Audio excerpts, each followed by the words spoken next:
Girl, sis, Vamshi, Jody, babae ka man o nagmamahal ng kababaihan, this one's for you.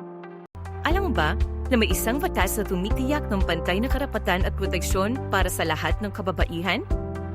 Ito ang Republic Act No. 9710 o Magna Carta of Women. Hindi lang papel, kundi sandata natin para sa dignidad, proteksyon at oportunidad ng bawat Pilipina. Ang Magna Carta of Women ay para sa lahat ng kababaihan, anuman ang edad, estado sa buhay, relihiyon o trabaho. Binibigyang pansin din ito ang mga kababaihang nasa mahirap o vulnerable na kalagayan, tulad ng solo parents, kababaihang may kapansanan, senior citizens at indigenous women.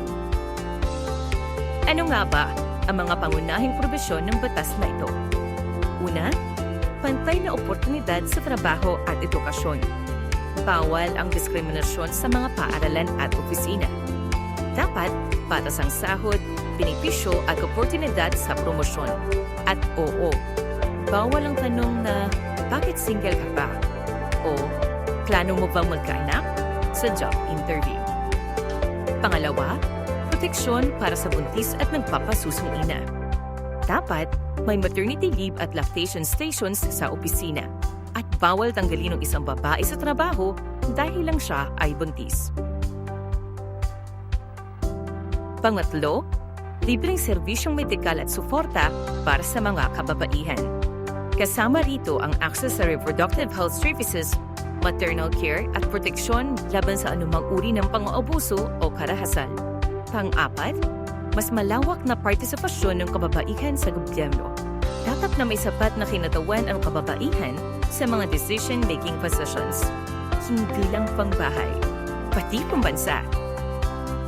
Pero sis, paano naman natin masisigurong sinusunod ang batas na ito? Simple lang. Una, maging mulat sa ating mga karapatan. Ikalawa, magsalita at ipaglaban ang tama. At ikatlo, mag-ulat ng anumang paglabag sa tamang ahensya tulad ng PCW, CHR at LGUs. Ang Magna Carta of Women ay hindi lang batas. Ito ay isang pangako para sa isang patas, ligtas at makatarungang lipunan para sa lahat ng Pilipina. Dahil babae ka, hindi babae lang.